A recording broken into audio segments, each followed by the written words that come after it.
এখানে বসলে কি লাভ? আমরা এই যে নামাজ পড়লাম, আল্লাহ কি আমাদের নামাজ পড়ছেন নাকি? না না, মালিক আমাদের নামাজ পড়ে নাই। আমরা যখন রোজা রাখলাম, আমার রোজা মালিক রাখছে কিনা? না, না রাখে নাই। আমরা যখন হজ করি, আল্লাহ আমাদের হজ করে না। আমরা যখন যাকাত দেই, আমার আল্লাহ আমাদের যাকাত দেয় না। তবে আল্লাহ একটা জিনিস আমাদের সাথে করে, আল্লাহ বলেন ফাযকুরুনি আযকুরকুম। হে বান্দা বান্দি, তোরা আমার নামাজ পড়, আমি আল্লাহ তোদের নামাজ পড়বো বলি নাই। তোমরা আমার যাকাত দাও, আমি মালিক তোমাদের যাকাত দিব বলি নাই। তোমরা আবার হজ করো, আমি মালিক তোমাদের হজ করবো, এ কথা আমি আল্লাহ বলি নাই। তবে আমি আল্লাহ বলছি, তোরা আমার নামের জিকির কর, আমি মাওলা তোদের নামের জিকির করব। সুবহানাল্লাহ। আয়াতের অর্থ, আমাদের মতো গুনাহগার নাফরমান কোন আমল আমাদের জীবনে নাই। বলেন আল্লাহ যদি এখন আমাদের নাম স্মরণ করে, আমাদের মতো ভাগ্যবান জমিনে কেউ নাই। আছেন? বলেন। আল্লাহ রাব্বুল আলামিন হাদিসের কুদসির মধ্যে বলেন, বান্দা যদি চিন্তা করে আমি এখন মাওলার কাছে, তাহলে আমি মাওলার বান্দার কাছে। বান্দা যদি চিন্তা করে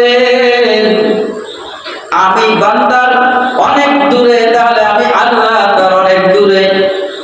বান্দা যদি চিন্তা করে আমি মাওলা পাককে ডাকতেছি, যদিও আমি মাওলা পাককে দেখি না, তবে আমার মাওলা আমাকে দেখতেছি। আমরা দেখি না, কিন্তু আল্লাহ তো আমাদের দেখে না। এই জন্য দুনিয়ার জমিনের মধ্যে সবচাইতে দামি ইবাদতের মধ্যে, সবচাইতে নফল দামি ইবাদতের মধ্যে দামি ইবাদত হলো মাওলা পাকের জিকির। বান্দা তুমি বিশ্বপন করতেছো, জবানের মধ্যে তোমার কাজ নাই, জবানটা দিয়ে জিহ্বাটা নাড়ায় নাড়ায় একবার সুবহানাল্লাহ বলো। একবার সুবহানাল্লাহ বলার পর যদি তুমি দেখো দ্বিতীয়বার সুবহানাল্লাহ বলার তোমার জবান থেকে বের হয়েছে, মনে করবা একবার সুবহানাল্লাহ বলাটা আল্লাহ তাআলা কবুল করে নিয়েছে। একবার নামাজ পড়লে আমি আসরের নামাজের মজা কেমনে আমি পাবো? নামাজে দাঁড়ায়া মসজিদে এসে অযথা কথা না বলে, কিছু সময় যদি জবানটা নাড়াইয়া মাওলা পাকের জিকির করো, লা ইলাহা ইল্লাল্লাহ, লা ইলাহা ইল্লাল্লাহ।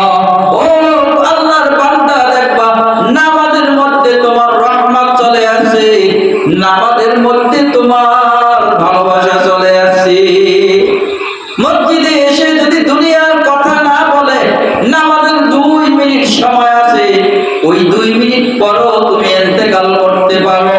2 মিনিট যদি জবানটা লড়াইয়া 4 থেকে 5 বার তুমি লা ইলাহা ইল্লাল্লাহর জিকির করতে পারো, আর এই অবস্থায় যদি তোমার ইন্তেকাল হয়, আমার আল্লাহ তাআলা তোমাকে মাফ করে জান্নাতের মেহমান বানায় দিতে পারে। পারে না? এই সময়ের মধ্যে কি আল্লাহ পারেন? অবশ্যই পারেন। গত শুক্রবারে আমরা ডাক্তার হাট মসজিদে দ্বিতীয় আসরের নামাজ যখন আমরা আদায় করতেছি, আমি ইমামতের মুসল্লায়, লম্বা মসজিদ, এক কাতার মানুষ হয়। চতুর্থ রাকাতের সিজদা থেকে ওঠার পরে আল্লাহর এক বান্দা আল্লাহু আকবার বলে জমিনের মধ্যে লুটায় বলল। সালাম ফিরানোর পর দেখি অবস্থা খুব খারাপ। এলাকার মানুষের সহযোগিতা নিয়ে বললাম যে দেখেন কি হয়েছে। বলে অমুক ব্যক্তি, এর সাথে একটু সমস্যা আছে, এরকম মাঝে মাঝে হয়। যদি এরকম মাঝে মাঝে না হয়, তোমার হালতটা যদি নামাজের সিজদা অবস্থায় হয়, তোমার মতো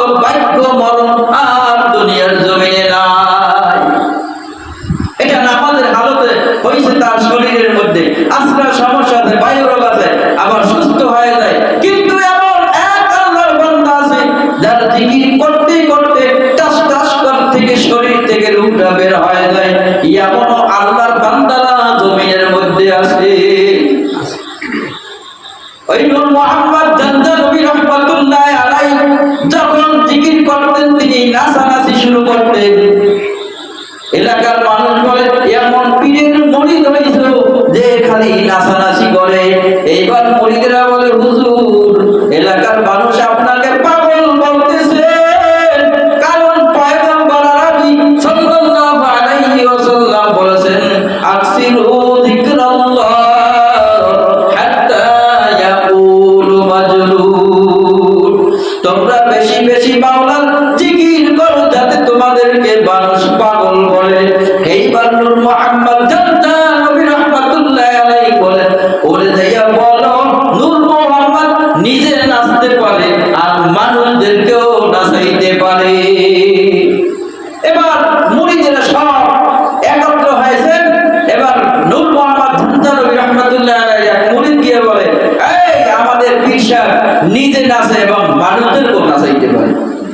এবার সব মুরিদের দল সাধারণ মানুষ যখন কান পাশে দেয় আল্লাহর ওলি মুরাকাবায় বসে এমন জিকির শুরু করছে লিল্লাহিল মাশরিকি ওয়াল মাগরিবি আইনামা তুওয়াল্লু ফাসাম্মা ওয়াজহুল্লাহ। যখন বান্দা মাওলা পাকের ইশকে ডুব দেয় তখন বান্দা চতুর্দিকে তাকায় দেখে মাওলা পাকের নূর তার সাথে দেখা যায়। এইবার নূর মুহাম্মদ জানজানবী রাহমাতুল্লাহ আলাইহি যখন জিকির শুরু করে দিয়েছেন জিকিরের আওয়াজ যত দূর গেছে তত দূর মানুষগুলো এমনি এমনি নাচা শুরু করে দিয়েছে। আমরা কই লাফাই গায় জিলি করে গায়। আরে একটা সবক আদায় করে দেখো মুসলমান, প্রথম সবকটা যদি আদায় করো, প্রথম সবক হইল 2 রাকাত সুবহান নামাজ আদায় করতে হয়, 11 বার দুরূদ শরীফ পড়তে হয়, 11 বারে আল ইস্তিগফার পাঠ করতে হয়। তারপর কিবলামুখী হয়, ডান পায়ের 2 আঙ্গুল দিয়া বাম পায়ের ওই যে কিবারাত বলা হয় চেপে ধরে তারপর মাওলা পাকের জিকিরের মজলিসে বসো। 100 বার সুবহানাল্লাহ বলো, 100 বার আলহামদুলিল্লাহ বলো, 100 বার আল্লাহু আকবার বলো, আর 500 বার কমপক্ষে হইল 200 বার যদি মাওলা পাকের জিকির আদায় করে দাও। সকালে 1 তাসবিহ আর সন্ধ্যায় যদি 1 তাসবিহ আদায় করো, এরপর তুমি নিজে নিজে যদি মোনাজাত করো, দেখো যদি তোমার চোখের মধ্যে পানি চলে আসে মনে করবা তোমার জিকিরের প্রথম সবকের বহর তোমার আদায় করা হয়েছে।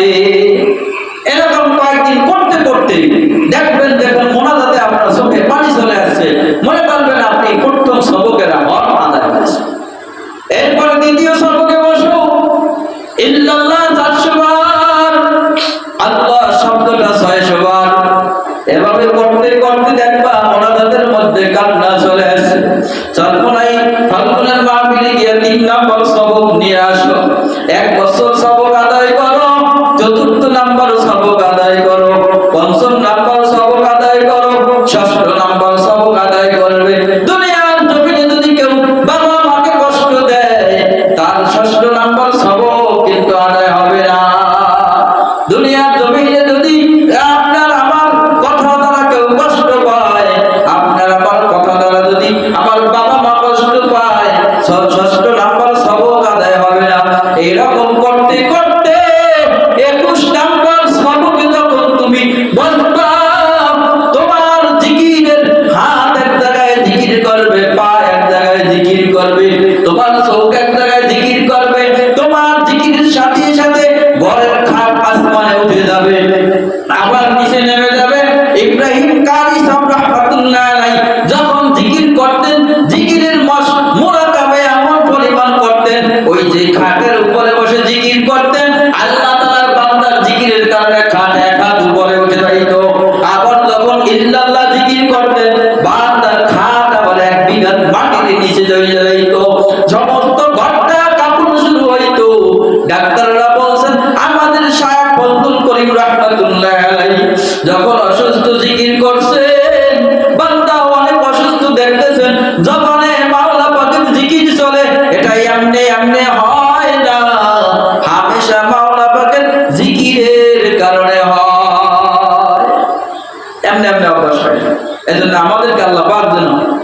বেশি বেশি করে